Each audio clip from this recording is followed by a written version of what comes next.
हाय बच्चों, स्वागत है आपका मेरे चैनल पर। I am Parminder, institute of mathematics. बच्चों, आज हम मैट्रिसेस पे पार्ट 4 शुरू करने जा रहे हैं, जिसमें हमें पढ़ना है ट्रांसपोज ऑफ अ मैट्रिक्स। तो किसी मैट्रिक्स का ट्रांसपोज क्या होता है और इसके क्या इंपॉर्टेंस है हम देखेंगे इस वीडियो में। तो शुरू करते हैं ट्रांसपोज ऑफ अ मैट्रिक्स। तो मैट्रिक्स के बारे में हमें बच्चों पता है। सपोज हमारी कोई मैट्रिक्स है ए 2 3 1 4 0 1, ये कोई मैट्रिक्स है। इसमें नंबर ऑफ़ रोज़ है 1 2 3 रो और कॉलम है 1 और 2। तो ये 3/2 की मैट्रिक्स है। तो इसका जो ट्रांसपोज होगा हम उसे लिखते हैं transpose of A. Transpose of A, इसको डिनोट करते हैं बच्चों, ए के ऊपर टी लिख देते हैं या फिर ए के ऊपर डैश लगा देते हैं। जो भी नोटेशन आपको लिखना है आप लिख सकते हैं। तो मैट्रिक्स का ट्रांसपोज कैसे निकालना है, आपको इसके रो जो हैं, ये जो रो है पहली रो, इसको कॉलम में चेंज कर देना है 2 3। फिर जो इसकी दूसरी रो है इसको कॉलम में चेंज कर देना है 1 4। फिर जो तीसरी रो है इसको कॉलम में चेंज कर देना है। तो ये बच्चों इसका ट्रांसपोज कहलाया इस मैट्रिक्स का। तो कुल मिला के क्या है, हम रो को कॉलम में चेंज कर दे रहे या कॉलम को रो में चेंज कर दे रहे, है ना। तो रो और कॉलम हम इंटरचेंज कर दे रहे। तो ये जो नई मैट्रिक्स आई इसका ऑर्डर क्या है बच्चों, 2/3 आया। इसमें 2 रोज़ हो गई और 3 कॉलम हो गए। तो बेसिकली ट्रांसपोज में हमें क्या करना है, ट्रांसपोज में हमें रो और कॉलम को इंटरचेंज कर देना है। ट्रांसपोज में हमें क्या करना है, रो और कॉलम को इंटरचेंज कर देना है। जैसे मैं एक और मैट्रिक्स लिखता हूँ, अब मैं उसी ऑर्डर में लिखूँगा जैसे हम मैट्रिक्स लिखते हैं। A11 A12 बोलते हैं इसे, A13 बोलते हैं, A21 A22 और A23, इतनी ही लिख देते हैं, बहुत है, काम चल जाएगा भाई। तो इसका जो ट्रांसपोज होगा, अच्छा कितने बाय कितने की मैट्रिक्स है, 1 2 2/3 की मैट्रिक्स है, ठीक है। अब इसकी रो को हमें कॉलम बना देना है या कॉलम को रो बना देना है। तो पहला कॉलम को बना देंगे पहली रो, दूसरे कॉलम को बना देंगे दूसरी रो और तीसरे कॉलम को बना देंगे तीसरी रो, ठीक है। ये हमने बना दिया। ट्रांसपोज में हमें यही करना है और कुछ नहीं करना है ट्रांसपोज निकालते हुए। अब यहाँ पे एक चीज़ नोट करने वाली ये है बच्चों, जो 1 2 कॉलम है इसका, ये देखो A11 A12, तो 1 2 यहाँ आ गया 2 1 की पोजीशन पे। जैसे मैं इस A ट्रांसपोज को कोई नई मैट्रिक्स लिखता, अगर मैं 2/3 की मैट्रिक्स लिखूँ कोई ऐसे B, तो इन जनरल हम उसे कैसे लिखेंगे, A11 A12 A21 A22 A31 A32, यही होता है। पहली रो का पहली रो पहले कॉलम का एलिमेंट, पहली रो दूसरे कॉलम का एलिमेंट। अगर ऐसे दिक्कत आ रही तो C1 और ये C2 दूसरा column, R1 R2 R3। Row column पे जाते हैं, रो 1 कॉलम 1, रो 1 कॉलम 2, रो 2 कॉलम 1। मतलब पहली एंट्री जो है यहाँ पे, पहली सबस्क्रिप्ट वो रो को बताती है और दूसरी कॉलम को, ये सब मैं बता चुका हूँ। तो अगर हम कोई 2/3 की मैट्रिक्स लिखें, सॉरी 3/2 की कोई मैट्रिक्स लिखें, 3/2 की, तो हम उसे ऐसे लिखेंगे A11 A12 A21 A22 A31 A32। यहाँ पे क्या हुआ, ये जो इसकी सेकंड एंट्री थी A12, ये यहाँ पे आ गई 21 की जगह पे आ गई, 21 की जगह पे आ गई। इसी तरह 13 कहाँ आ गई, 13 यहाँ आ गई 31 की जगह पे। तो हम यहाँ पे देख सकते हैं कि ट्रांसपोज में जो AIJ एंट्री है वो कहाँ चली जाती है, AJI पे चली जाती है, पहली चीज़ है ना। जैसे 1 1 2 है तो वो 2 1 की प्लेस पे आ जाएगी भाई इस मैट्रिक्स की। तो ये सेकंड रो की सेकंड रो और फर्स्ट कॉलम की एंट्री है, मतलब ये जो एंट्री है वो 2,1th एंट्री है। और यहाँ पर क्या थी, ये 1,2th एंट्री थी। तो पहली चीज़ ट्रांसपोज में क्या होता है, ऑर्डर चेंज हो जाता है। I, J कहाँ चली जाती है, J, I पे चली जाती है। पहली चीज़ ये ध्यान रखना है। और जो ऑर्डर है मैट्रिक्स का 2, 3 से क्या बन गया बच्चों, 3, 2 बन गया। तो दूसरी चीज़ क्या होती है, दूसरी चीज़ होती है कि अगर मैट्रिक्स M क्रॉस N की थी तो वो N क्रॉस M की बन जाती है। तो ये 2 चीज़ हमें ध्यान रखनी है और इसी से इसकी डेफिनेशन बनेगी कि IJ की पोजीशन JI हो जाती है। मतलब अगर कोई ओरिजिनल मैट्रिक्स में फर्स्ट रो का सेकंड कॉलम की एंट्री है तो उसके ट्रांसपोज में वो सेकंड रो की फर्स्ट एंट्री बन जाएगी, ये इसका मतलब है। तो अब हम डेफिनेशन कैसे लिखेंगे कि किसी ट्रांसपोज को कैसे डिफाइन करता है। तो ट्रांसपोज क्या होता है मैट्रिक्स का, तो सपोज हमारे पास कोई A मैट्रिक्स है, मैट्रिक्स को ऐसे लिखते हैं शॉर्ट हैंड नोटेशन में, AIJ M cross N then transpose of A is defined and denoted by, तो डिनोट तो बच्चों में ऐसे भी कर सकते हैं ए की पावर टी या ए डैश, आप एक सिंबल कोई भी लिख लें। ये किसके बराबर होता है बच्चों, ये होता है ए जे आई। ये एंट्री का ऑर्डर चेंज हो जाता है, आई वाली जे की पोजीशन पे चली जाएगी, जे वाली आई की, और ये भी चेंज हो जाएगा एन क्रॉस एम।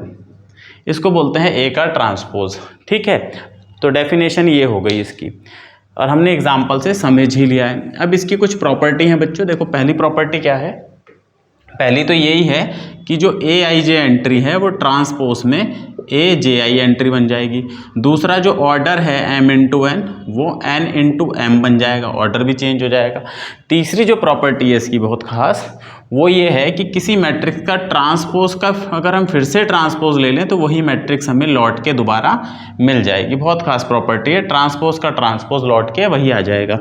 एग्जाम्पल से समझ लें, तो जैसे ए हमने लिखा, कोई भी रैंडम मैट्रिक्स लिख दी 2 3 4 1 6 0। अब इसका जो ट्रांसपोज आएगा बच्चों, इसका ट्रांसपोज क्या आएगा, रो को कॉलम में चेंज कर दो तो ये 2 3 4 1 और 6 0, ये आया ट्रांसपोज। अब इस ट्रांसपोज का अगर हम फिर से ट्रांसपोज निकालें, ट्रांसपोज का ट्रांसपोज निकालें तो फिर से क्या करना पड़ेगा, ये जो कॉलम है इनको रो में चेंज करना पड़ेगा, तो ये हो जाएगा। तो देखो वही मैट्रिक्स लौट के आ गई। तो ये वाली प्रॉपर्टी बहुत इंपॉर्टेंट है कि ट्रांसपोज का ट्रांसपोज फिर से वही मैट्रिक्स आ जाएगी, फिर से वही मैट्रिक्स आ जाएगी। अगली प्रॉपर्टी जो है, अगर हम दो या दो से ज़्यादा मैट्रिक्स का ट्रांसपोज अलग अलग निकालें तो हम ऐसे निकाल सकते हैं, सम करके निकालें या अलग से निकालें, आंसर सेम आएगा। जैसे क्या मतलब है इस प्रॉपर्टी का, देखने में ऐसा लगता है हाँ ये तो होने ही वाला है, लेकिन प्रॉपर्टी कहना क्या चाह रही है वो ये है कि सपोज हमारे पास एक कोई मैट्रिक्स लेते हैं, ठीक है, एक और मैट्रिक्स ले लेते हैं B 2 1 6 1 4 3। तो अभी मैं इन दोनों को ऐड कर लेता हूँ, A प्लस बी, तो A प्लस बी देखते हैं कितना आएगा। 4 में 2 जोड़ा 6, 3 में 1 जोड़ा 4, 2 में 6 जोड़ा 8, 1 में 1 जोड़ा 2, -1 में 4 जोड़ा 3, 0 में 3 जोड़ा 3। ये A प्लस बी आया बच्चों। अब इसका ट्रांसपोज निकालते हैं, A प्लस बी पूरे का ट्रांसपोज निकालते हैं, पूरे का ट्रांसपोज हम निकालते हैं। तो पूरे का ट्रांसपोज क्या आएगा, A प्लस बी जो मैट्रिक्स है इसका ट्रांसपोज ये आ जाएगा 6 4 8 2 3 3। तो हमने क्या करा, हमने पहले जोड़ा फिर ट्रांसपोज निकाला।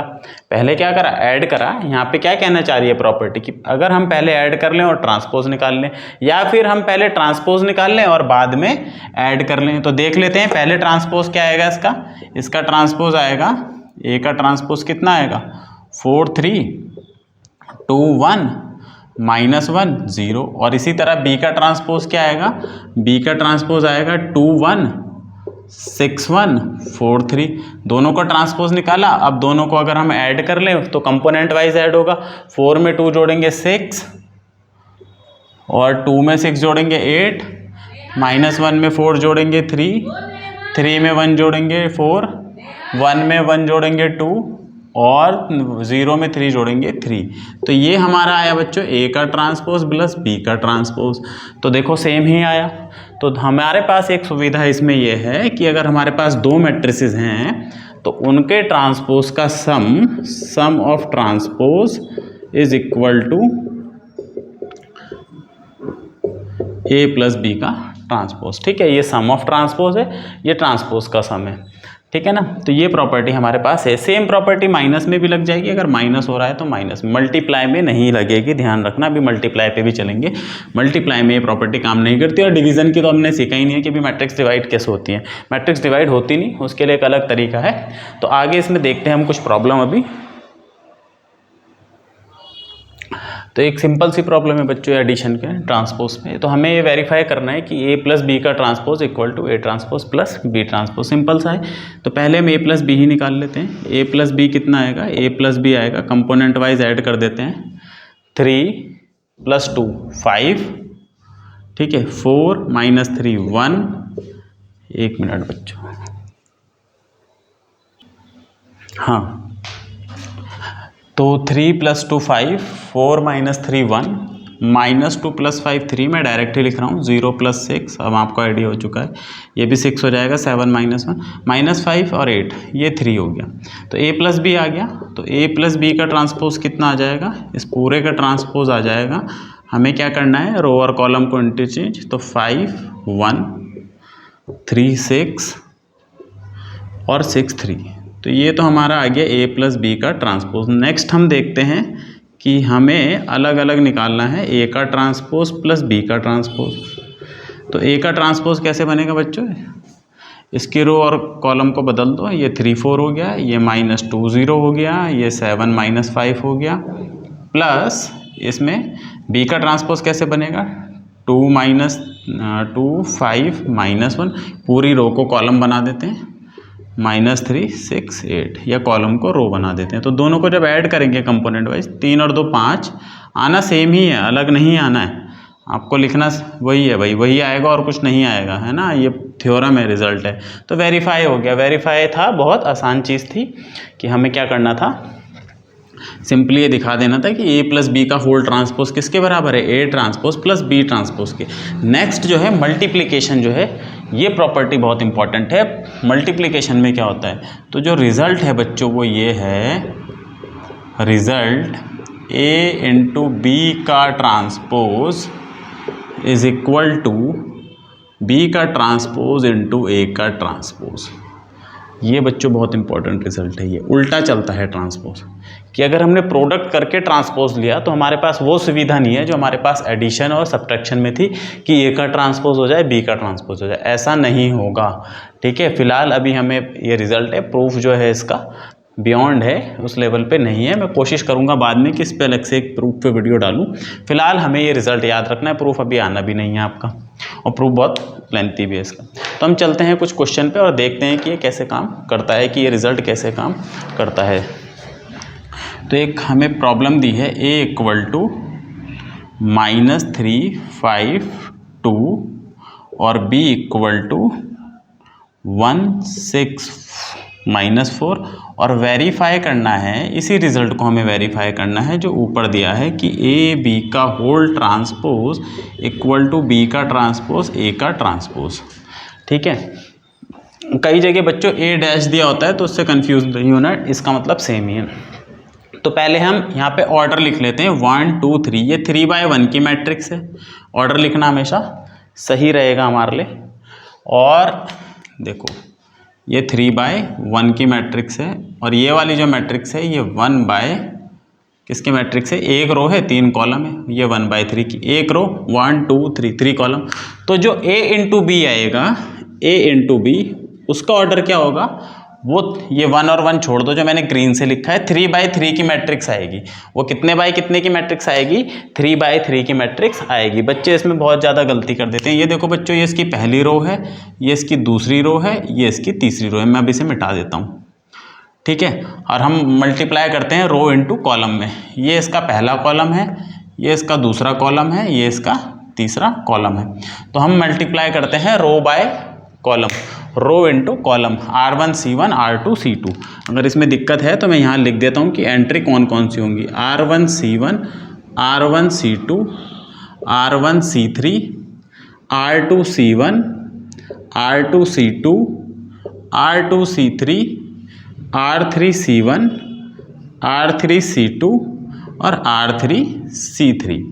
मतलब पहले इसकी पहली रो सारे कॉलम से मल्टीप्लाई होगी, फिर दूसरी रो सारे कॉलम से, फिर तीसरी रो। r1 c1 का मतलब है पहली रो और कॉलम का डॉट प्रोडक्ट लेना है, मतलब कंपोनेंट वाइज मल्टीप्लाई करना है। ये तो हमने जाना ही था, पिछली वीडियो में मैं देख चुके हैं, दोबारा आप जाके देख ले जिन्होंने नहीं देखा। r1 c1 तो -3 × 1 तो -3 खत्म।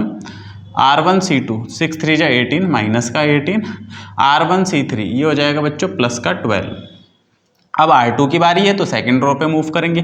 5 × 1 5, 5 × 6 30, 5 × -4 -20, 2 × 1 2, 2 × 6 12, और 2 इंटू -4 -8। तो देखो ये 3/3 की मैट्रिक्स आई, और यहाँ से भी मेरे को पता था, हमें ये पता होना चाहिए कि हमारी जो मैट्रिक्स आएगी वो कितने बाय कितने की आएगी, 3/3 की। कई बच्चे गलती कर देते हैं मल्टीप्लिकेशन में, तो इस चीज़ को हमें ध्यान रखना है। तो ये तो हमारा ए बी आ गया, ए बी, ठीक है ना। तो इसका ट्रांसपोज निकालना है, तो ए बी का ट्रांसपोज, ये जो हमारी मैट्रिक्स आई है इसका ट्रांसपोज लिख देते हैं, यहाँ लिख देते हैं इसका ट्रांसपोज -3 -18 12 -3 -18 12। इसमें भी आप क्या करें, कंफ्यूज ना हो, एक रो पकड़ें कॉलम बना दें, अब दूसरी रो पकड़ें कॉलम बना दें। 5 30 और 12। अब तीसरी रो पकड़ें, सॉरी 5 30 और -20। अब तीसरी रो को पकड़ें और इसका कॉलम बना दें 2 12 और -8। तो ये हमारा आया A इंटू बी का ट्रांसपोज। यहाँ पर हमने क्या करा, पहले हमने मल्टीप्लाई करा और बाद में हमने ट्रांसपोज निकाला। पहले हमने मल्टीप्लाई करा और बाद में हमने ट्रांसपोज निकाला। अब मैं एक काम करता हूँ, A का ट्रांसपोज लिख लेता हूँ कि A का ट्रांसपोज कितना आएगा। तो A का ट्रांसपोज अगर हम देखें तो ये आएगा -3 5 2।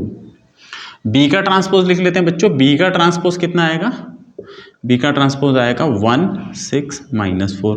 अब इनके ऑर्डर लिखते हैं दोबारा से, एक बार देखें इसका ऑर्डर। ये हो गई हमारी 1 इंटू 3 की मैट्रिक्स, एक रो 3 कॉलम। ये हो गई हमारी 3 इंटू 1 की मैट्रिक्स, ठीक है, 3 रो 1 कॉलम।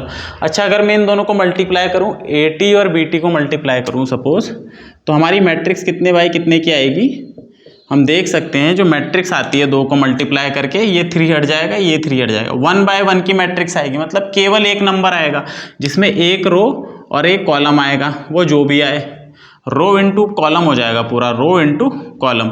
-3 ऐसे हो जाएगा, अगर मैं आंसर लिखना चाहूँ तो ये हो जाएगा -3 into 1 -3 plus rho into column चलता है, पूरी रो इंटू पूरा कॉलम, पूरी रो इंटू पूरा column, dot product, -3 into 1 5 into 6 30 और 2 इंटू -4 -8। तो देखो ये आंसर कितना आया, 30 बोल के 60 लिख रहा हूँ मैं, दिमाग खराब हो गया, ठीक है। तो ये 19 आएगा। तो हमने यहाँ देखा कि जो A ट्रांसपोज B ट्रांसपोज आया वो तो केवल एक एंट्री आई, जबकि AB का ट्रांसपोज तो 3/3 की आ रही थी। तो यहाँ से एक चीज़ तो क्लियर हो गई कि जो हमारा AB का ट्रांसपोज है वो भाई इसके बराबर नहीं आ रहा, इसके बराबर कहेगा तो नहीं, हो भी सकता है कभी नहीं भी हो सकता है, फिलहाल तो नहीं है। तो ये रिजल्ट नहीं है, रिजल्ट है हमारे पास ये। अब हम B ट्रांसपोज और A ट्रांसपोज निकाल के देखेंगे, ये मैंने इसलिए कर दिया ताकि हमें पता चल जाए कि क्या हो रहा है। अब B ट्रांसपोज और A ट्रांसपोज करके देखेंगे। तो B ट्रांसपोज को, ये रहा B transpose into A transpose is equal to, B transpose कितना है 1 6 -4 और A ट्रांसपोज कितना है -3 5 और 2। इन दोनों को मल्टीप्लाई करेंगे तो होगा वैसे ही रो कॉलम, तो 1 इंटू -3 -3, 1 इंटू 5, 1 से मल्टीप्लाई होकर तो कोई फर्क पड़ेगा ही नहीं, और 6 इंटू 3 -18, 6 इंटू 5 30 और 6 इंटू 2 12 और -4 इंटू 3 12, ठीक है, और 4 5 जा 20 और 4 2 जा 8। तो ये देखो बच्चों B ट्रांसपोज और वो दोनों सेम आया है। तो यहाँ से हमारा ये रिजल्ट वेरीफाई हो गया कि AB का transpose equal to B transpose और A ट्रांसपोज। यहाँ से हमारा ये रिजल्ट वेरीफाई हो गया। दरअसल ट्रांसपोज पे यही थ्योरम है और यही रिजल्ट है कि A इंटू B का ट्रांसपोज क्या है, उल्टे ऑर्डर में चलेगा, उल्टे ऑर्डर में चलेगा। इसे बोलते हैं सॉक्स एंड शू रूल। जैसे पहले हम जुराब पहनते हैं और फिर जूता, है ना, पहले मोजे पहनते हैं फिर जूता पहनते हैं। जब पहनते हैं तो पहले हम सॉक्स पहनते हैं और फिर शूज़ पहनते हैं, लेकिन जब उतारते हैं बच्चों तो पहले शूज़ उतरेगा और फिर सॉक्स। तो इसे सॉक्स एंड शू रूल बोलते हैं कि जब यहाँ से वहाँ गए तो पहला हम थे, दूसरा वो था, लेकिन जब वहाँ से यहाँ आएंगे तो पहला वो हो जाएगा और दूसरे हम हो जाएंगे। जैसे कोई देहरादून से दिल्ली जाए, DDN से दिल्ली जाए, तो पहली पोजीशन उसकी क्या थी, पहली पोजीशन ये थी और दूसरी पोजीशन ये थी, लेकिन जब वो लौट के आएगा तो पहली पोजीशन ये हो जाएगी, दूसरी पोजीशन ये हो जाएगी। तो ट्रांसपोज में ऐसे ही होता है ना, कि जब प्रोडक्ट लिया फिर ट्रांसपोज लिया तो वो किसके बराबर आएगा, खोलने पर उसे ये फर्स्ट बन जाएगा इसका ट्रांसपोज और ये सेकंड। अब कुछ ट्रांसपोज से रिलेटेड हमारे पास बहुत अच्छी प्रॉपर्टी हैं जहाँ से निकल के आएगा सिमेट्रिक मैट्रिक्स। ठीक है। अब मैट्रिक्स में हम बहुत आगे बढ़ चुके हैं जहाँ पे बढ़िया बढ़िया चीज़ें आने वाली हैं। तो सिमेट्रिक और skew symmetric matrix, symmetric and skew symmetric matrix. तो सिमेट्रिक मैट्रिक्स क्या होती है, सिंपल सी डेफिनेशन है। जैसे मैं एक मैट्रिक्स लिखता हूँ बच्चों, देखो ए मैंने एक मैट्रिक्स लिखी 2 3 3 1, ठीक है। इसका मैं ट्रांसपोज लेता हूँ, ए का ट्रांसपोज। तो मैं क्या करूँगा, इसकी रो को कॉलम बना दूंगा। तो ये पहली रो, इसको कॉलम बना दिया, दूसरी रो को कॉलम बना दूंगा। अब देखो बच्चों ट्रांसपोज क्या आया, बिल्कुल वैसा ही आ गया जैसा ये था। ट्रांसपोज जो था सेम आ गया, है ना। तो ऐसी मैट्रिक्स जिनका ट्रांसपोज सेम आ जाए उसे हम सिमेट्रिक बोलते हैं, उसे हम सिमेट्रिक बोलते हैं। अब एक चीज़ यहाँ ध्यान दो, अगर मैं कोई भी रेक्टेंगुलर मैट्रिक्स लिखूँ, जैसे मैंने कोई भी मैट्रिक्स लिखी है, इसमें कुछ भी एंट्री है वॉटएवर, तो 1 2 3 ये 3/2 की है। इसका ट्रांसपोज जब मैं निकालूंगा, एक चीज़ तो क्लियर है, वो 2/3 की आएगी, उसमें 2 रो और 3 कॉलम होंगे। तो कोई भी 3/2 की मैट्रिक्स 2/3 के बराबर नहीं हो सकती, है ना भाई। ये 3/2 की है, ये आएगी हमारी। जो ए ट्रांसपोज आएगा वो कैसा आएगा, ए ट्रांसपोज कुछ ऐसा आएगा, इस तरीके का आएगा। तो ये दोनों तो कभी भी इक्वल नहीं हो सकती। इक्वल होने के लिए पहली कंडीशन है row and column are equal. तो यहाँ पर रो और कॉलम इक्वल बनेंगे ही नहीं, है ना। कुल मिला के जैसे मैं किसी रेक्टेंगल को 90 डिग्री पे घुमा दूं तो वो कुछ इस तरीके का बन जाएगा। देखो सिमेट्री बिगड़ गई, इसकी सिमेट्री बिगड़ गई। सिमेट्री का मतलब होता है उसी पे पूरा का पूरा ओवरलैप हो जाए। जैसे मैं इस मैट्रिक्स को उठा के यहाँ रख दूं तो इसके ऊपर है ओवरलैप हो जाएगी, कुछ पता ही नहीं चलेगा। लेकिन रेक्टेंगुलर मैट्रिक्स को जैसे ही हम रोटेट करेंगे 90 डिग्री पे या उसको घुमाएंगे तो भाई उसकी तो सिमेट्री बिगड़ गई। तो रेक्टेंगुलर मैट्रिक्स बच्चों कभी भी सिमेट्रिक नहीं हो सकती। पहली चीज, एनी रेक्टेंगुलर मैट्रिक्स कभी भी सिमेट्रिक नहीं होगी। सिमेट्रिक होगी तो स्क्वायर मैट्रिक्स ही हो सकती है, जिसमें रो और कॉलम बराबर हो, वही सिमेट्रिक हो सकती है, अगर हो सकती है तो। एक चीज है any rectangular matrix, rectangular matrix. Rectangular matrix वो होती है जिसमें हमारे रो और कॉलम बराबर ना हो। रो किसके बराबर ना हो, कॉलम के बराबर ना हो। कैन नेवर बी सिमेट्रिक, ठीक है, वो कभी भी सिमेट्रिक नहीं हो सकती। तो रेक्टेंगुलर मैट्रिक्स की सिमेट्रिक की तो हम बात ही नहीं करेंगे, ना सिमेट्रिक होती है ना स्क्यू सिमेट्रिक होती है। सिमेट्रिक अभी पढ़ रहे, स्क्यू सिमेट्रिक आगे देखेंगे। अगर सिमेट्रिक हो सकती है तो स्क्वायर मैट्रिक्स हो सकती है। तो जो हमारी स्क्वायर मैट्रिक्स होगी, कोई भी दुनिया की किसी भी प्रकार की स्क्वायर मैट्रिक्स होगी, या तो वो सिमेट्रिक होगी या वो सिमेट्रिक नहीं होगी, वो सिमेट्रिक नहीं होगी। तो सिमेट्रिक की कंडीशन क्या है कि जब हम उसका ट्रांसपोज लें तो उसी के बराबर आ जाए। सिंपल सी बात है, जब हम उसका ट्रांसपोज लें तो उसी के बराबर आ जाएं। तो आ स्क्वायर मैट्रिक्स, देखो डेफिनेशन भी यही कहती है कि आ स्क्वायर मैट्रिक्स, मैट्रिक्स पहले स्क्वायर होनी चाहिए तभी सिमेट्रिक हो सकती है। तो a square matrix A equal to AIJ, और यहाँ पर हम लिख देते हैं फिर n क्रॉस n, क्योंकि भाई दोनों बराबर हो जाते हैं स्क्वायर मैट्रिक्स में, रो और कॉलम बराबर हो जाते हैं। Is said to be symmetric. एक स्क्वायर मैट्रिक्स को सिमेट्रिक कहेंगे if and only if, IFF का मतलब if and only if A का ट्रांसपोज, जो कि किसके बराबर होता है हमें पता है, ट्रांसपोज कैसे निकलता है, ये J, I बन जाता है, और इस पे तो कोई फर्क पड़ेगा नहीं, n cross n is equal to A। मतलब A का ट्रांसपोज किसके बराबर आ जाए, अगर A के ही बराबर आ जाता है तो ऐसी मैट्रिक्स को बच्चों हम बोलते हैं सिमेट्रिक मैट्रिक्स। ऐसी मैट्रिक्स को क्या बोलते हैं, सिमेट्रिक। अब सिमेट्रिक मैट्रिक्स की कुछ खास विशेषताएं हैं, एक एक करके जानते हैं क्या है। पहली चीज देखो यहाँ पर कैसे बनानी है आपको सिमेट्रिक मैट्रिक्स। कितने बाय कितनी की, 2/2 की बनानी है, 3/3 की। मैं दो मैट्रिक्स बनाता हूँ, पहले 2/2 की बना देता हूँ। चलो 1/1 से शुरू करते हैं। पहली मैट्रिक्स 1/1 से लेते हैं। इसमें मैंने एक एंट्री रख दी, इसमें तो एक ही एंट्री हो सकती है, कुछ भी रख दो इसमें, भाई 2 रख दो या A11 सिंपल, इसमें तो कोई दिक्कत नहीं। इसका ट्रांसपोज क्या आएगा, इसका ट्रांसपोज क्या आएगा बच्चों, इसका ट्रांसपोज A11 ही आएगा। इसमें क्या ट्रांसपोज करेंगे, यही कॉलम यही रो। तो 1/1 की मैट्रिक्स हमेशा क्या होती है, एनी 1/1 मैट्रिक्स, इसे 1/1 की मैट्रिक्स बोलते हैं। Any 1/1 matrix is always symmetric, is always symmetric. पहले बहुत खास प्रॉपर्टी, कोई भी 1 बाय 1 की मैट्रिक्स सिमेट्रिक होगी। कोई बोले सिमेट्रिक मैट्रिक बताओ जो हमेशा सिमेट्रिक हो, 1 बाय 1 की कोई भी मैट्रिक बना दो। 2 बाय 2 पे चलते हैं। 2 बाय 2 में देखते हैं क्या खासियत हमें मिलने वाली है, क्या क्या होने वाला है। तो एक 2 बाय 2 की मैट्रिक्स लिखते हैं, ऐसे ही लिखी जाएगी भाई, A11 A12 A21 A22, इस प्रकार लिखी जाएगी। इसका ट्रांसपोज ले लेते हैं बाल को इसका ले लो ट्रांसपोज। ट्रांसपोज कैसे लेते हैं, रो को बना दो कॉलम, A11 A12, कॉलम को बना दो रो, A21 A22 बना दिया। अब अगर इसे क्या होना है, इसे सिमेट्रिक होना है तो ये दोनों बराबर होने चाहिए। ए किसके बराबर होना चाहिए, ए के ट्रांसपोज के बराबर। तो डायगोनल एंट्री तो कहीं भी नहीं जाती, ये वाली एंट्री कहीं भी नहीं जाती ट्रांसपोज लेने में। पता है जब ट्रांसपोज लेंगे तो ये एंट्री अपनी जगह छोड़ के कहीं नहीं जाती। कौन सी जाती है, ये वाली चली गई यहाँ पे, ये यहाँ चली गई और ये यहाँ चली गई, ये चेंज हो गया। तो अगर इन दोनों मैट्रिक्स को इक्वल होना है तो ठीक है, ये तो इसके इक्वल है ही, ये वाला भी इसके इक्वल ही रहेगा। ये वाला जो है 1 2 वो किसके बराबर होना चाहिए, 2 1 के बराबर होना चाहिए। तो यहाँ से हम ये देख सकते हैं अगर सिमेट्रिक होना है तो फॉर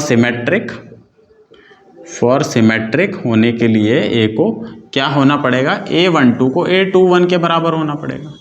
तो नेसेसरी एंड सफिशिएंट कंडीशन। तो इससे हम क्या जान पा रहे हैं, इससे हम ये जान पा रहे हैं कि अगर मुझे एक सिमेट्रिक मैट्रिक्स बनानी है तो भाई यहाँ तो मैं कुछ भी रख दूँ डायगोनल में, कोई फर्क नहीं पड़ेगा, लेकिन जो एंट्री मैं यहाँ रखूँ वो यहाँ रखनी पड़ेगी, तभी ये सिमेट्रिक बनेगी, है ना। तो 2 बाय 2 की सिमेट्रिक अगर आपको बनानी है तो आप कैसे बनाओ, डायगोनल में कुछ भी रख दो, इन दोनों को सेम रखो। पहली बात आ गई समझ में। अब चलते हैं 3 बाय 3, क्योंकि सिलेबस में 3 बाय 3 से हमें ज़्यादा जाना नहीं, तो हम 3 बाय 3 तक रहेंगे। रिजल्ट जनरलाइज हो जाता है किसी भी ऑर्डर की मैट्रिक्स के लिए। 3 बाय 3 की एक मैट्रिक्स रखते हैं, तो फिर से diagonal A11 A12 A13 A21 A22 A23 A31 A32 A33, ये 3 बाय 3 की कोई मैट्रिक्स हो गई। अब बच्चों इसका ट्रांसपोज लिखते हैं। ट्रांसपोज जब लिखेंगे तो रो को बना देंगे कॉलम, इस रो को उठाओ कॉलम बना दो, A11 A12 A13। अब इस रो को उठाओ कॉलम बना दो, A21 A22 A23। फिर इस रो को उठाओ A31 A32 A33। बहुत बढ़िया मेरी गुड़िया। तो ये देखो ये वाली एंट्रियाँ तो सेम ही रही भाई, ये तो सेम रही, A11 A11 A22 A22 A33 A33, ये एंट्री तो कहीं नहीं जाती, डायगोनल की एंट्री कभी भी कहीं नहीं जाती। अब देखो अब इसे सिमेट्रिक होना है तो सेकंड को किसके बराबर होना पड़ेगा, इसके सेकंड के। भाई सिमेट्रिक की डेफिनेशन है कि ए अपने ट्रांसपोज के बराबर हो जाए तो इस एंट्री को इसके बराबर होना पड़ेगा। तो पहली कंडीशन क्या मिल रही मुझे, A12 किसके बराबर होना चाहिए, A12 A21 के बराबर होना चाहिए। इसी तरह दूसरी देखते हैं, ये तो सिमेट्रिक की वैसे डेफिनेशन भी तो कुछ और नहीं है। A13 किसके बराबर होना चाहिए, A31 के बराबर होना चाहिए। तो ठीक है, यही सिमेट्रिक की प्रॉपर्टी भी है कि A13 किसके बराबर होना चाहिए, A31 के। ये दूसरी एंट्री हो गई। तीसरी, अब ये मत बोलना कि सर इसको इसके बराबर होना है, वो यहाँ पे पहले आ चुका है। ये दोनों बराबर होने का मतलब है कि ये दोनों बराबर होंगी। तो A21 A12 ये पहले आ चुका है, A12 A21। अब तीसरी देखते हैं जो डिस्टिंक्ट एंट्री है A23 को A32 के बराबर होना पड़ेगा, A23 को A32 के बराबर होना पड़ेगा। तो बस यही 3 चॉइस है। तो कुल मिला के जब मुझे 3 बाय 3 की कोई मैट्रिक्स बनानी है जो सिमेट्रिक है तो उसका तरीका क्या है, डायगोनल में मैं कुछ भी लिख दूं, यहाँ पे A B C, डायगोनल से कोई फर्क नहीं पड़ेगा। हाँ, जो एंट्री मैं यहाँ लिखूँ वही यहाँ लिखूँगा, जो एंट्री मैं यहाँ लिखूँ वही यहाँ लिखूँगा, जो एंट्री मैं यहाँ लिखूँ वही यहाँ लिखूँगा। तो कुल मिला के सिमेट्रिक बनाने के लिए ये दोनों एंट्री, ये वाली एंट्री और ये वाली एंट्री क्या होनी चाहिए, सेम होनी चाहिए। तो हम कोई भी सिमेट्रिक मैट्रिक्स बना सकते हैं 3 बाय 3 की। तो हम ये देख रहे हैं बार बार, ये इसके बराबर होना चाहिए, ये इसके बराबर होना चाहिए, ये इसके बराबर होना चाहिए। 1 2 2 1 के बराबर, 1 3 3 1 के बराबर, 2 3 3 2 के बराबर, है ना। इनका ये जो बदलने पे इन पे कोई फर्क नहीं पड़ना चाहिए। तो इन जनरल क्या होता है, AIJ किसके बराबर होना चाहिए, AJI के। अगर हम आई जे को चेंज करें, इसको ऑर्डर को मतलब इनके प्लेसेस को चेंज करें तो सेम होनी चाहिए वो एंट्री, तभी फ़र्क नहीं पड़ेगा। अगर अलग अलग एंट्री है तो फ़र्क पड़ जाएगा। और डायगोनल की एंट्री तो हमेशा सेम ही रहती है भाई, डायगोनल की एंट्री हमेशा सेम रहेंगे, डायगोनल पे कोई दिक्कत ही नहीं, डायगोनल अपनी जगह बदल ही नहीं रहा है। तो जो नेसेसरी एंड सफिशिएंट कंडीशन है सिमेट्रिक होने की।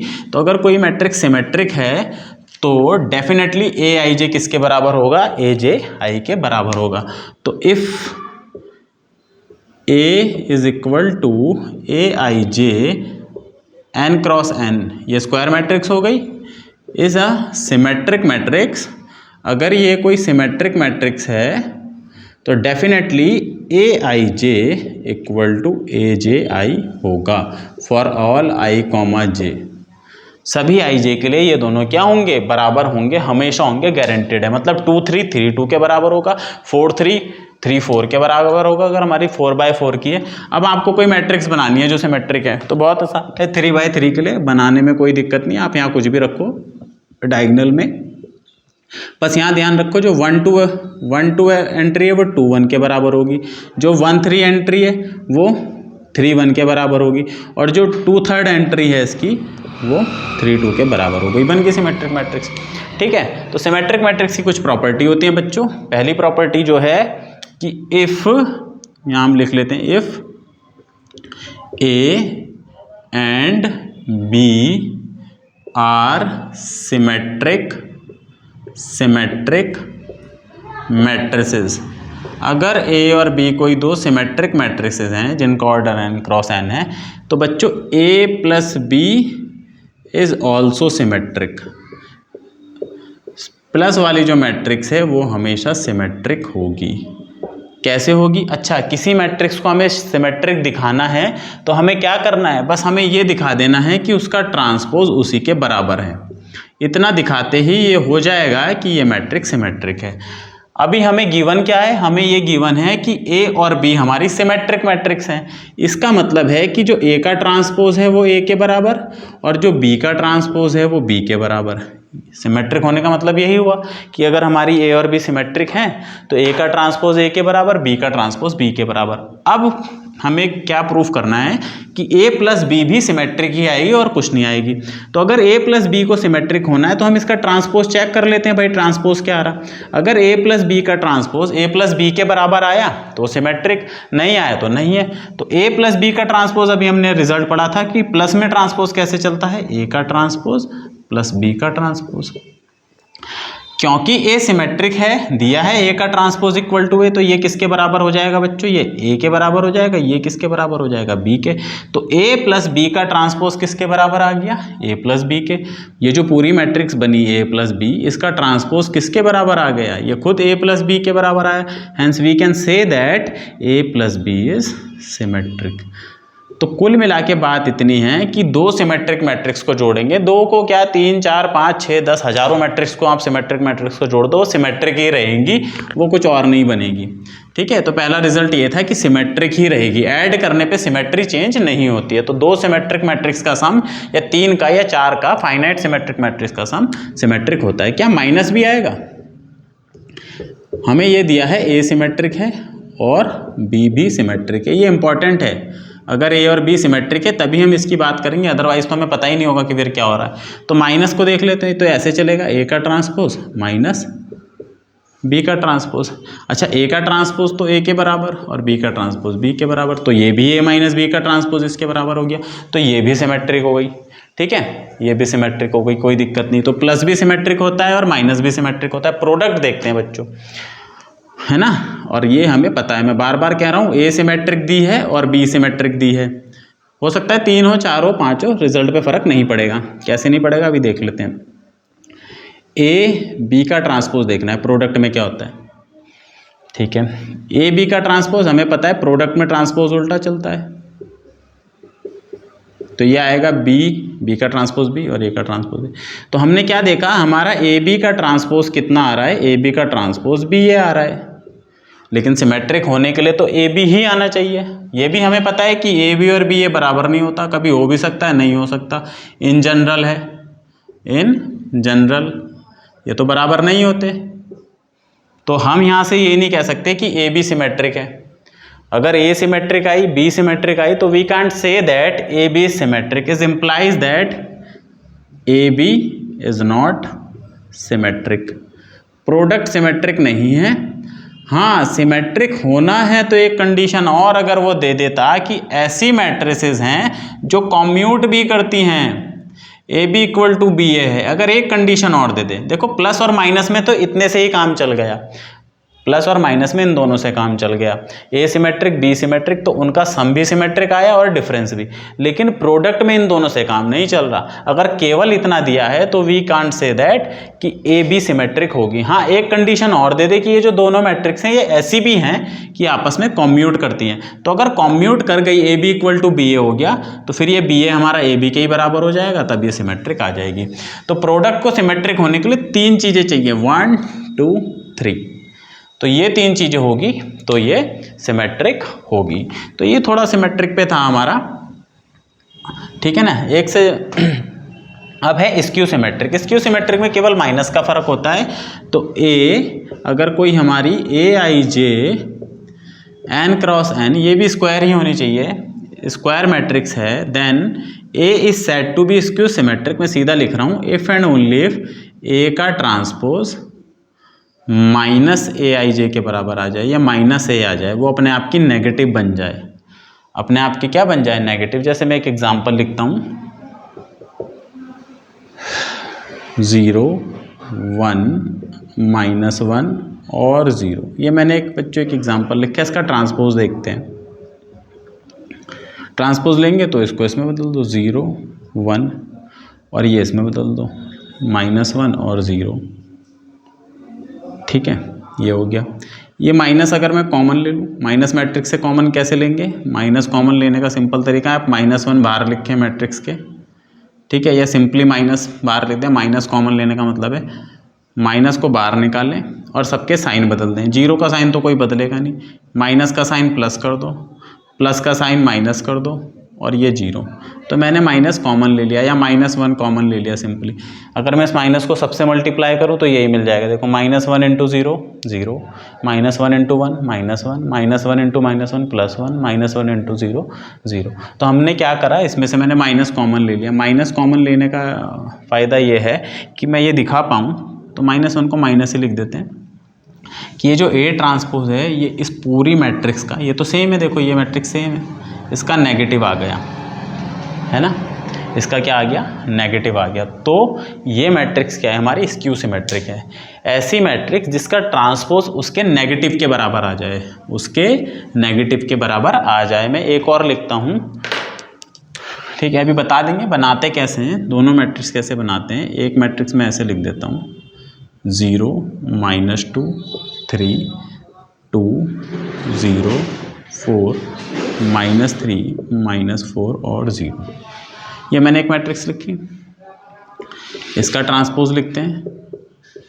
इसका ट्रांसपोज क्या आएगा, रो को कॉलम बना दो, 0 -2 3 2 0 4 2 0 4 -3 -4 0, ठीक है, -3 -4 0। अब इसमें से मैं माइनस कॉमन लेता हूँ, ठीक है, माइनस को बाहर निकाला। माइनस को बाहर कैसे निकालना है, माइनस को बाहर निकाल के सबके साइन बदल दो। तो 0 का साइन कोई नहीं बदलता, ना 0 प्लस का है ना माइनस का, 0 is neither positive nor negative. ये -2 हो जाएगा, बाकी सबके साइन बदल दो। ये प्लस कर दो, जो प्लस माइनस का है उसे प्लस, जो प्लस का है वो माइनस। तो देखो बच्चों, ये मैट्रिक्स और ये मैट्रिक्स तो सेम ही है, सेम है ना ये।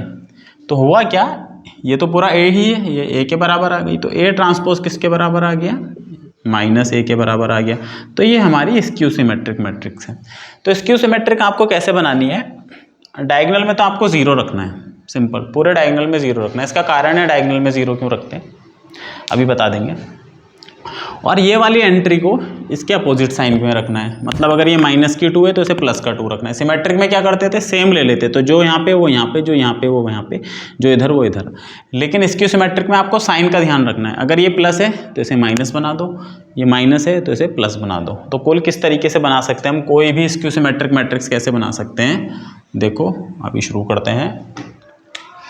तो ए यहाँ रखो 0, यहाँ पे आता है A12, भाई A11 होता है तो 0 रखना है। यहाँ आता है A13, अब यहाँ पे आपको इसका नेगेटिव रखना है, -A12 रखना है। यहाँ पे 0 रखो और यहाँ आएगा A23, फिर यहाँ पे 13 का 31 बनता है तो -A13, यहाँ पे -A23 और ये 0। तो ये वाली जो 3 एंट्री है इनके नेगेटिव आपको नीचे रखने हैं, जैसे सिंपल 0 4 3, तो यहाँ -4 आ जाएगा, यहाँ 0, यहाँ पे कोई और एंट्री आ गई 5, यहाँ -3, यहाँ -5, ये 0। ठीक है, तो ये स्क्यू सिमेट्रिक मैट्रिक्स हम ऐसे बना लेते। अब एक देखो, स्क्यू सिमेट्रिक मैट्रिक्स में डायगोनल हमेशा 0 आता है। इसका कारण है, हमें पता है जब हम ट्रांसपोज लेते हैं, स्क्यू सिमेट्रिक की डेफिनेशन क्या है? स्क्यू सिमेट्रिक की डेफिनेशन है कि उसका ट्रांसपोज उसके नेगेटिव के बराबर आ जाए। ठीक है, उसका ट्रांसपोज नेगेटिव के बराबर हो जाए। और ट्रांसपोज क्या करता है? ट्रांसपोज AI एंट्री को AJI पे लेके जाता है ना, इधर वाली को इधर ले आता है भाई, प्लेस चेंज कर देता है। और डायगोनल की एंट्री जो होती है, डायगोनल की एंट्री क्या होती है हमारी? A11, A22, A33, ये सारी डायगोनल की एंट्री है भाई। अगर डायगोनल हम यहाँ लिखते हैं तो यहाँ A11 आता है, इस जगह A22 वाली एंट्री आती है, इधर A33 वाली एंट्री आती है। मतलब डायगोनल की एंट्री कभी भी अपनी पोजीशन चेंज नहीं करती। तो डायगोनल की एंट्री कैसे रहेंगी? डायगोनल की एंट्री में II या JJ बोलते हैं, डायगोनल की एंट्री को II बोल दो या JJ, मतलब ये दोनों सेम रहेंगे, I और J सेम रहते। तो AII अपनी प्लेस पे रहेगी, ये कहीं नहीं जाएगी। ठीक है, तो दो चीज़ हो गई यहाँ पे। अब इससे हमें दिखाना है कि उसकी डायगोनल एंट्री क्या होती है? हमेशा 0 होती है। तो प्रूफ करना है, शो दैट, क्वेश्चन ये आता है कि show that if A is skew symmetric matrix, skew symmetric matrix, then prove that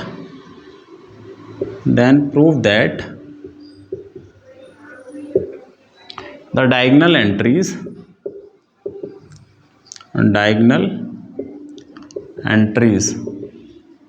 of A are 0। ए की जो डायगोनल एंट्री होंगी वो हमेशा 0 होंगी, ये आता है। स्क्यू सिमेट्रिक मैट्रिक्स में ए की डायगोनल एंट्री 0 होगी, हमेशा 0 होंगी। ऐसी कोई स्क्यू सिमेट्रिक मैट्रिक्स नहीं होगी जिसकी डायगोनल एंट्री 0 ना हो। तो प्रूफ कैसे करना है? तो सपोज ये मान के ही चल लिया हमने कि ए क्या है हमारी? ए स्क्यू सिमेट्रिक है। स्क्यू सिमेट्रिक है तो मतलब ये है, इसका मतलब है AIJ एंट्री जो होगी वो किसके बराबर होगी? -AJI के बराबर होगी भाई, है ना, नेगेटिव बन जाएंगी। तो डायगोनल एंट्री को भी अपना नेगेटिव बनना पड़ेगा। तो AII किसके बराबर होनी चाहिए? -AII के बराबर होनी चाहिए, तभी तो बनेगी भाई। डायगोनल एंट्री अपनी पोजीशन चेंज नहीं करती है। जैसे मैं बता रहा हूँ कि जब मैं इसका ट्रांसपोज लूँगा A11, A22, A33, बाकी यहाँ कुछ भी एंट्री हैं, जब मैं ट्रांसपोज लूँगा ये तो अपनी पोजीशन पे ही रहेंगी, यही रहेगी, है ना। बस इसे अगर स्क्यू सिमेट्रिक बनना है, अगर इस मैट्रिक्स को स्क्यू सिमेट्रिक बनना है तो इन पे नेगेटिव आना चाहिए। ये माइनस की बन जानी चाहिए, ये भी माइनस की बन जानी चाहिए, ये भी माइनस की बन जानी चाहिए। ये है हमारी A और ये हमारा A ट्रांसपोज। हम अभी ऊपर नीचे वाली एंट्री की बात ही नहीं कर रहे। तो अगर इसको स्क्यू सिमेट्रिक होना है तो ये एंट्री इसके नेगेटिव के बराबर होनी चाहिए, मतलब जब ट्रांसपोज ले तो ये नेगेटिव बन जानी चाहिए। तो यही बात यहाँ कही जा रही है कि AII जो होगी वो -AII के बराबर होनी चाहिए, मतलब ये दोनों एक दूसरे के नेगेटिव होने चाहिए और साथ ही साथ इक्वल भी। तो इसको मैं इधर ले आऊँ। अब कोई नंबर अपना नेगेटिव होता है क्या? कभी कोई नंबर कभी भी अपना नेगेटिव नहीं होता। क्या 2 - 2 के बराबर हो सकता है? कभी भी नहीं हो सकता। 3 - 3 के बराबर हो सकता है? कभी भी नहीं हो सकता। केवल इकलौता एक ऐसा नंबर है जिसपे माइनस लगा के फर्क नहीं पड़ता है, वो है 0। 0 को तो आप -0 लिख सकते हो, 0 = -0, कोई दिक्कत नहीं। तो यहाँ से हम सॉल्व कर लेते हैं। यहीं से पता चल रहा है कि ये 0 होने वाला है, ये सारी एंट्री 0 होंगी तभी ये बराबर रह सकती हैं, अदरवाइज कभी बराबर नहीं रह सकती। कुल मिला के ये बात क्या कह रही है कि अगर डायगोनल एंट्री नेगेटिव हो सकती है अपने आप का, कब वो 0 हो। बस एक ही कंडीशन उन पे बसती है कि उन्हें 0 होना पड़ेगा, अदरवाइज वो कभी नहीं हो सकती। और सॉल्व करके हम ऐसे दिखाएं तो इसको इधर ले आते हैं, AII + AII = 0। तो 2 time AII = 0 is implies that AII = 0 for all I। ये तो किसी भी I के लिए ट्रू था। क्या है वो? A11 की बात करें, A22 की, A33 की, A44 की, एंड सो ऑन। तो इसका मतलब है डायगोनल एंट्री सभी I के लिए 0 होने वाली है। तो स्क्यू सिमेट्रिक की ये नेसेसरी कंडीशन है कि उसकी डायगोनल एंट्री तो हमेशा 0 होंगी ही होंगी, अदरवाइज वो कभी भी स्क्यू सिमेट्रिक नहीं बन सकती। अब है क्वेश्चन, एक क्वेश्चन देता हूँ मैं। फाइंड ऑल द मैट्रिसेस जो सिमेट्रिक भी हों, वो सारी मैट्रिक्स बताओ जो सिमेट्रिक भी हो और स्क्यू सिमेट्रिक भी हो। क्या कोई ऐसी मैट्रिक्स हो सकती है जो सिमेट्रिक भी हो और साथ ही साथ स्क्यू सिमेट्रिक भी हो? तो देख लेते हैं। अगर A सिमेट्रिक है तो वो इसके बराबर हो गई, इक्वेशन 1। अगर वो स्क्यू सिमेट्रिक भी है वही मैट्रिक्स, तो उसका ट्रांसपोज अपने नेगेटिव के बराबर होगा, इक्वेशन नंबर 2। इसको यहाँ लिख देते हैं, इसको यहाँ। तो ए का ट्रांसपोज ए के भी बराबर हुआ और ए का ट्रांसपोज माइनस ए के भी बराबर हुआ। यहाँ से देखें ए ट्रांसपोज ए के बराबर, ए ट्रांसपोज माइनस ए के बराबर, तो इसलिए ये और ये भी बराबर होने चाहिए, है ना। हम ये कहना चाह रहे हैं, हम वो सारी मैट्रिक्स फाइंड करना चाह रहे हैं जो सिमेट्रिक भी और स्क्यू सिमेट्रिक दोनों एक साथ होता है। तो देखते हैं कितनी मैट्रिक्स ऐसी आती हैं। ए ट्रांसपोज ए के भी बराबर होगा अगर वो सिमेट्रिक है, अगर वो स्क्यू सिमेट्रिक है तो वो अपने माइनस के बराबर होगा। तो ट्रांसपोज यहाँ पे ए के बराबर, ट्रांसपोज यहाँ पे माइनस ए के बराबर, दोनों सेम ही चीज़ है, तो ए इक्वल टू माइनस ए हो जाएगा। तो यहाँ से आ रहा है ए इक्वल टू माइनस ए, मतलब वो मैट्रिक्स अपने आप के नेगेटिव के बराबर होगी। और अभी यही बात मैं समझा रहा था, कोई भी अपने नेगेटिव के बराबर कब होता है, जब वो खुद जीरो। तो इस ए को इधर ले आते हैं तो प्लस का ए हो गया इक्वल टू जीरो, तो 2a equal to zero is implies that a equal to zero matrix. मतलब जीरो मैट्रिक्स की एक ऐसी मैट्रिक्स है जो सिमेट्रिक भी होती है और स्क्यू सिमेट्रिक भी, है ना। जीरो मैट्रिक्स बना दो आप, बनानी स्क्वायर ही है भाई, कोई भी जीरो मैट्रिक्स बना दो, 2/2 की, 3/3 की, 4/4 की, ये सिमेट्रिक भी और स्क्यू सिमेट्रिक भी। तो दुनिया में इकलौती एक ऐसी मैट्रिक्स है जो सिमेट्रिक और स्क्यू सिमेट्रिक दोनों होती है, वो होती है हमारी जीरो मैट्रिक्स। कौन सी मैट्रिक्स होती है? Zero matrix. मैं इस टॉपिक को आज ही खत्म करूंगा, वीडियो थोड़ा सा लंबा है लेकिन आप देख सकते हैं। तो ये क्वेश्चन है बच्चों, कई बार पूछ लिया जाता है, बहुत सिंपल से थ्योरम भी है और क्वेश्चन भी है, सिर्फ यहाँ तक जहाँ तक क्वेश्चन मार्क है, उसके बाद मैंने एक्स्ट्रा अपना आप जोड़ा है, इस पर भी देखेंगे। Prove that the sum of two skew symmetric matrix is a skew symmetric matrix. मतलब अगर हमारे पास दो स्क्यू सिमेट्रिक मैट्रिक्स हैं तो उनका सम भी स्क्यू सिमेट्रिक आता है, जैसे सिमेट्रिक में आता था। तो प्रूफ देखते हैं, ठीक है, प्रूफ देखते हैं।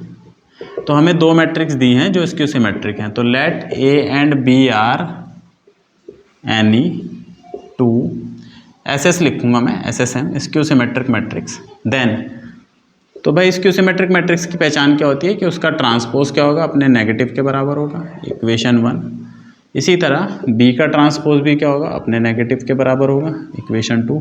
अब हमें उसके सम को वेरीफाई करना है, तो हम उसका सम का ट्रांसपोज निकाल के देखेंगे। तो ए प्लस बी का ट्रांसपोज, अब प्लस में तो ट्रांसपोज कैसे खुल जाता है, ए का ट्रांसपोज प्लस बी का ट्रांसपोज, ऐसे खुल जाता है। अगर ये पूरी ए प्लस बी अपने नेगेटिव के बराबर आ गई तो ये स्क्यू सिमेट्रिक हो जाएगी, है ना। अब ए का ट्रांसपोज माइनस ए के बराबर है क्योंकि ये स्क्यू सिमेट्रिक है, बी का ट्रांसपोज माइनस बी के बराबर है क्योंकि ये भी स्क्यू सिमेट्रिक है। तो यहाँ से हमारे पास क्या रिजल्ट आ रहा है कि ए प्लस बी होल का ट्रांसपोज, ये माइनस अगर मैं कॉमन ले लूँ तो ए प्लस बी का ट्रांसपोज, तो मतलब सॉरी ट्रांसपोज नहीं, ए प्लस बी का होल ट्रांसपोज अपने नेगेटिव ए प्लस बी के बराबर आ गया। तो यही तो कंडीशन होती है skew symmetric, and hence A plus B is skew symmetric matrix, SSM। तो मतलब कोई भी दो स्क्यू सिमेट्रिक मैट्रिक्स को जोड़ेंगे तो स्क्यू सिमेट्रिक ही आएगा, और सिमेट्रिक को जोड़ेंगे तो सिमेट्रिक आएगा। सम पे तो बहुत बढ़िया रिजल्ट है, दोनों में वेरीफाई हो गया, सिमेट्रिक का सम सिमेट्रिक, स्क्यू सिमेट्रिक का सम स्क्यू सिमेट्रिक। हाँ, डिफरेंस देख लेते हैं, सिमेट्रिक का डिफरेंस भी सिमेट्रिक होता था, इसका स्क्यू सिमेट्रिक का देख लेते हैं। तो हमारे पास इक्वेशन तो है ही, ये स्क्यू सिमेट्रिक है, बी स्क्यू सिमेट्रिक है, इक्वेशन 1 एंड 2। अब इनका डिफरेंस देख लेते हैं बच्चों, डिफरेंस देखते हैं। तो ये बन जाएगा ए का ट्रांसपोज माइनस बी का ट्रांसपोज। ए का ट्रांसपोज तो बच्चों माइनस ए के बराबर आएगा, और बी का ट्रांसपोज ये खुद माइनस बी के बराबर आएगा, तो माइनस माइनस यहाँ से प्लस हो जाएगा। तो ये तो b माइनस ए आ रहा, ये क्या आया b माइनस ए। अगर मैं इसमें से माइनस को कॉमन ले लूँ तो हमारे को क्या मिलेगा, a माइनस बी का ट्रांसपोज इक्वल टू, माइनस को कॉमन ले ले तो इसे a माइनस बी लिख सकते हैं। तो हम यहाँ पे ये देख पा रहे हैं कि माइनस का जो ट्रांसपोज है वो खुद माइनस के नेगेटिव के बराबर आ रहा है। नेगेटिव ही तो आना चाहिए किसी मैट्रिक्स का, है ना। अगर मैं इस मैट्रिक्स को C बोल दूँ तो C का ट्रांसपोज क्या आ रहा, माइनस C के बराबर आ रहा। तो यही तो डेफिनेशन होती है स्क्यू सिमेट्रिक की। तो डिफरेंस इज ऑल्सो बच्चों, ऑल्सो बच्चों का मतलब है difference is also SSM, skew symmetric matrix. तो दो मैट्रिक्स का डिफरेंस भी स्क्यू सिमेट्रिक होता है। प्रोडक्ट देख लेते हैं, प्रोडक्ट क्या होने वाला है। सिमेट्रिक का प्रोडक्ट भी सिमेट्रिक होता था, स्क्यू सिमेट्रिक का प्रोडक्ट देख लेते हैं। तो फिर से इक्वेशन तो ये है ही, ये हमारे लिए गिवन है, ठीक है। अब a इंटू बी देखते हैं, इसका ट्रांसपोज क्या आएगा। अगर इसके नेगेटिव के बराबर आया तो SSM, देखते हैं क्या आएगा। ट्रांसपोज मल्टीप्लाई में कैसे चलता है, दूसरी वाली का ट्रांसपोज पहली वाली का ट्रांसपोज, बट बी ट्रांसपोज कितना है, माइनस बी के बराबर। ए ट्रांसपोज कितना है, माइनस ए के बराबर, और ये दोनों माइनस माइनस मल्टीप्लाई होके बी ए आ जाएंगे। तो पहली बात तो ए माइनस ए भी आना चाहिए अगर इसे SSM होना है, स्क्यू सिमेट्रिक मैट्रिक्स होना है, लेकिन ये BA आ रहा है। तो अगर यहाँ से हम ये कह सकते हैं AB is not SSM, skew symmetric matrix in general. अच्छा, सिमेट्रिक में अगर वो कंडीशन हमने ली थी कि हमें दो कंडीशन चाहिए सिमेट्रिक होने के लिए, A का ट्रांसपोज A के बराबर, B का ट्रांसपोज B के बराबर, और साथ ही साथ ये चाहिए था कि AB equal to BA commute करे, तो वो सिमेट्रिक होती थी।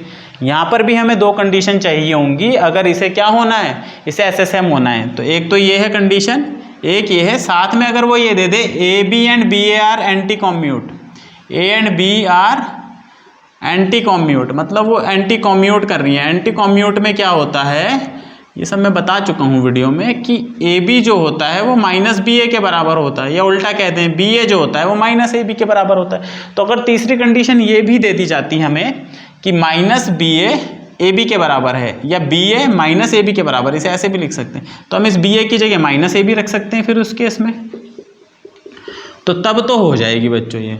तो अगर SSM होना है प्रोडक्ट को तो ये तीन कंडीशन चाहिए, और केवल सिमेट्रिक होना है तो ये तीन कंडीशन चाहिए, है ना। इन जनरल नहीं होता प्रोडक्ट, इन जनरल ना तो सिमेट्रिक होता है ना ही स्क्यू सिमेट्रिक होता है। अब जो क्वेश्चन बनते हैं हमारे, इस पे मैं अगला वीडियो ही बनाऊंगा क्योंकि वीडियो बहुत बड़ा हो गया और बच्चे देखते नहीं। तो चलो बच्चों, आज की वीडियो यहीं समाप्त करते हैं, तब तक के लिए टाटा बाय बाय।